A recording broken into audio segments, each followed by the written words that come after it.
Olá, hoje estreia no Aquinoticias.com o quadro Jogo Aberto e o nosso entrevistado é o ex-secretário de Segurança Pública, André Garcia, ele que ficou 6 anos à frente da secretaria e recentemente se ausentou para colocar o seu nome à disposição da Assembleia Legislativa como pré-candidato a deputado estadual.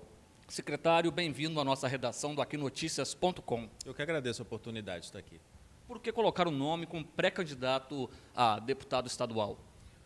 Bem, após 10 anos trabalhando no Executivo Capixaba, né, passando por 3 pastas importantes, a Justiça especialmente e a Secretaria de Segurança Pública durante 6 anos, né, intercalados, eu acredito que eu tenho muita experiência acumulada na gestão pública, uma experiência acumulada também na gestão de crises, no planejamento de políticas públicas, no caso especificamente de segurança e de justiça, que podem ser utilizados e colocados, empregados num papel que é um papel importantíssimo também, que é o papel do legislador, do fiscalizador das políticas públicas, daquele que pode incentivar, indicar a formulação de novas políticas. Acredito que seja uma etapa importante para mim, pessoalmente, e também, sob o ponto de vista de contribuição, para que a gente possa continuar buscando a excelência na execução das políticas públicas,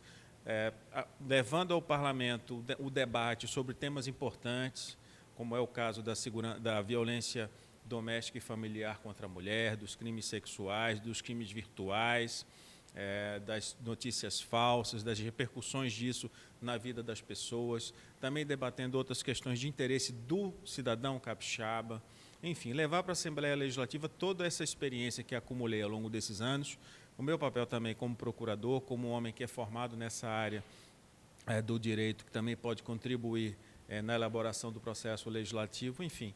São 30 anos de vida pública como servidor de carreira e como secretário, como disse, de 3 pastas que eu coloco à disposição da sociedade. É a primeira vez que eu vou concorrer, nunca fui filiado a partido político. Acho que a gente precisa renovar com segurança, mudar a política, a cara da política, fazer com que as pessoas entendam que a política que vem sendo praticada por muitos é a prática deles e não a política com P maiúsculo, que precisa ser levada e precisa respeitar a vontade do cidadão. Foram 6 anos à frente da Secretaria de Segurança Pública. Quais são os principais desafios dessa área?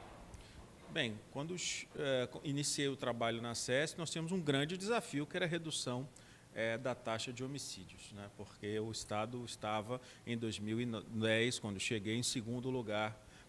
Eu já estava na SESP como subsecretário, mas quando eu assumi, o Estado ainda estava no segundo lugar no Brasil, taxas de homicídio. Estava iniciando um processo de redução que se consolidou ao longo dos anos, é verdade. De 2010 até 2016, nós tivemos uma queda brusca da taxa de homicídios. Nós saímos da 2ª colocação para a 15ª colocação, ou seja, foi um caminho muito importante e aí de amadurecimento de governança, do processo de gestão, de monitoramento de indicadores, de indicação, de trabalhar o dado do homicídio e dos crimes violentos para que as polícias pudessem fazer o seu serviço, o seu trabalho adequadamente, indicar os pontos que tinham que ser patrulhados, orientar o trabalho de investigação, proteger a polícia judiciária, na polícia civil, nas investigações importantes, enfim, dar condições e independência para que as polícias pudessem desempenhar o seu papel.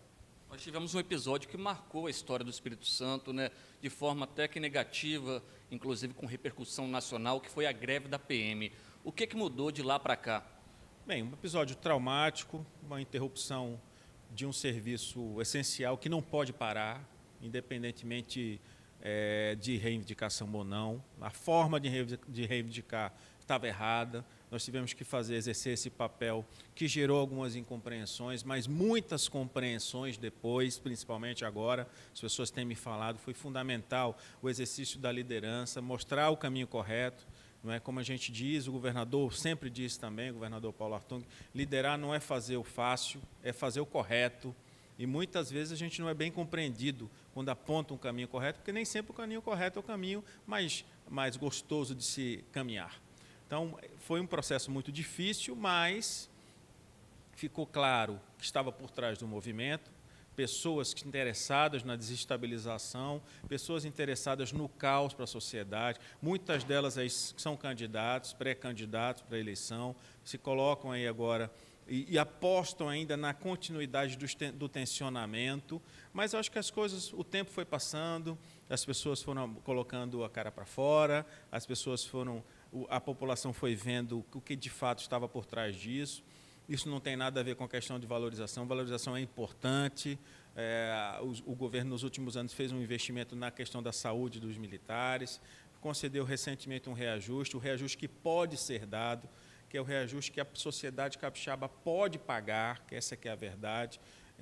No momento de crise que ainda nós estamos passando, o Estado ainda consegue fazer isso, pagar em dia seus servidores, os seus fornecedores e conceder um reajuste salarial para todo o conjunto de servidores.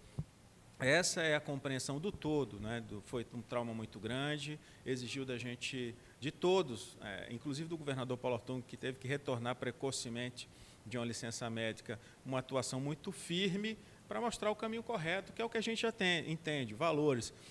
O papel do líder é evitar a corrosão de valores. Quando você rompe hierarquia e disciplina numa corporação militar, você está corroendo valores fundamentais e é preciso agir com determinação, com muita energia para evitar que isso se repita.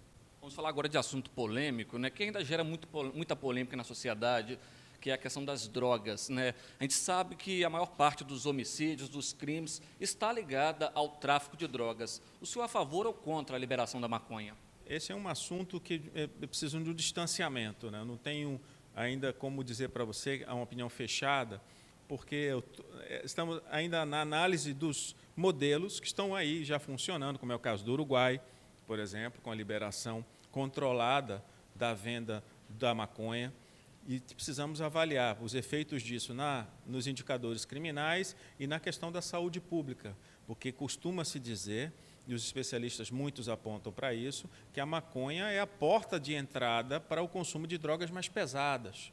E é isso que nós queremos para a sociedade, é isso que nós queremos para os nossos filhos, para os nossos netos. Então, por isso que eu acho que é importante avaliar isso com dados, sem achismo, sem emocionalidade, e esperar um pouco para ver como essas experiências que estão acontecendo em outros países vão funcionar. Em relação ao porte de arma para o cidadão de bem, a gente vê alguns países que isso é liberado para todo mundo, os cidadãos de bem, para as pessoas de bem, só que também temos visto, né, por exemplo, nos Estados Unidos, massacres envolvendo pessoas, inclusive jovens, portando armas de fogo. No Brasil existe até um movimento de pré-candidato à presidência da República a favor da liberação das armas. O senhor é a favor, é contra, e qual o motivo disso? Eu sou a favor sempre do bom senso, do controle. Nós não podemos achar que liberar por liberar as armas vai se resolver o problema, porque não é assim. Especialmente num país como o nosso, em que as pessoas, por exemplo, bebem e dirigem. Bebida e direção é uma combinação explosiva. Você imagina bebida e arma, não é? O que é que isso não pode acontecer? Então, é preciso ter uma consciência de que simplesmente armar a população não vai resolver o problema. Agora, existem situações que eu acredito que é possível se rever. Por exemplo, o porte de armas para produtores rurais.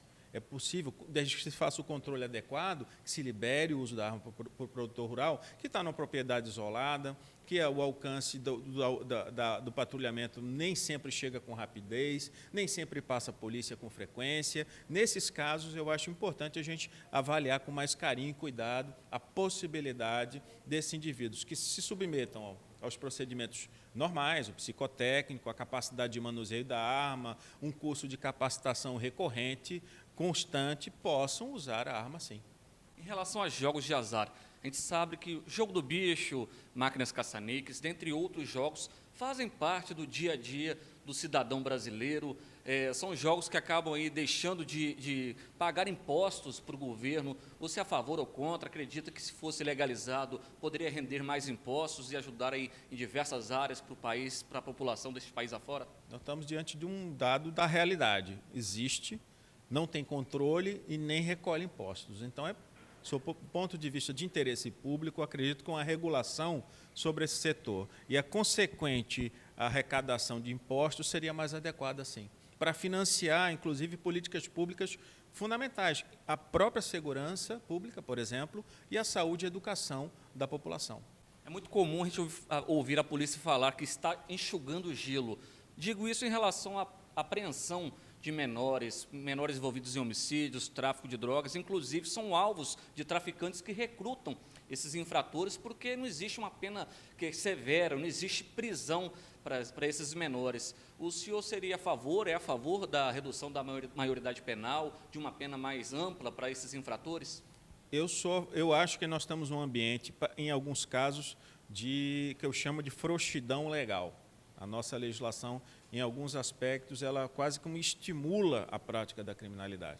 O caso do menor é um exemplo disso. Eu não acredito muito em redução da maioridade, mas acho que é possível, por exemplo, aumentar o prazo de internação de menores infratores que praticam atos infracionais graves, perversos, latrocínios, homicídios. Esses precisam passar mais tempo. 3 anos de internação é uma mensagem muito fraca, muito ruim, que a legislação passa. Além disso, há várias situações em que indivíduos praticam crimes e são liberados rapidamente, progridem rapidamente de regime, passam do fechado para o semiaberto muito rápido, enfim. São situações que precisam ser corrigidas, porque a legislação ruim, fraca, ela também é, como dizem os especialistas em criminologia, um fator criminogênico, ou seja, gera violência, gera criminalidade e, portanto, precisa ser consertado. Como que o senhor enxerga hoje o futuro do Espírito Santo, o futuro do Brasil? O futuro do Espírito Santo, em grande medida, ele está muito atrelado à realidade nacional, ao cenário nacional. Preocupa muito esse cenário de indefinição, especialmente na questão da candidatura à presidência da República, o que virá depois disso, que o nosso país ele não aguenta aventuras mais. O nosso país passou por um período devastador recentemente, com o último governo que foi substituído recentemente. Isso causou um definhamento e um comprometimento da capacidade de reagir que o país tinha, com suas reservas externas, com recursos destinados a políticas essenciais para a população. Por isso que a gente não pode pensar, muito embora haja, e eu compreendo muito bem a população, que haja necessidade de se buscar o novo, o diferente, mas é preciso ter muito cuidado na escolha do novo. Muitas vezes esse novo vem travestido com as mesmas práticas, com ideias retrógradas antigas, que em nada se confundem com o conceito de inovação. É preciso renovar com segurança, é preciso fazer as coisas, escolher bem os seus representantes, ver se o indivíduo tem uma ficha limpa, se tem experiência, se ele já administrou alguma coisa, se ele já ordenou despesa, se ele tem algum processo, responde a algum processo grave, se ele responde a alguma ação que comprometa a sua imagem como gestor público. Tudo isso tem que ser avaliado, tudo isso tem que ser verificado na hora de escolher bem o seu representante. Que Notícias abre espaço para suas considerações finais. Eu agradeço muito a oportunidade de falar aqui com todos aqui da região. Eu acho que nós temos uma grande oportunidade pela frente, como disse, se fizermos a escolha correta, nós vamos continuar caminhando com o Estado como ele está sendo administrado no momento, com muita responsabilidade, mas com um olhar social. Eu sempre costumo dizer que essa ideia de se dar muita importância apenas ao lado social, sem pensar em ter dinheiro para fazer as coisas, é errada, é equivocada, porque não se cuida das pessoas sem se cuidar das contas. Devemos tomar cuidado com salvadores da pátria, com indivíduos inexperientes, com indivíduos que vão se apresentar como solução, mas sem nenhum passado que os credencia isso, sem experiência administrativa, sem experiência de vida. É muito importante a gente renovar, eu acho também, mas renovar não por renovar sabendo que a mudança pode vir através de pessoas que têm condições e capacidade para executar aquilo que nós, cidadãos, queremos dos nossos representantes. Tá certo, obrigado, André Garcia, mais uma vez pela sua participação. Você pode acessar www.aquinoticias.com e ficar sempre muito bem informado.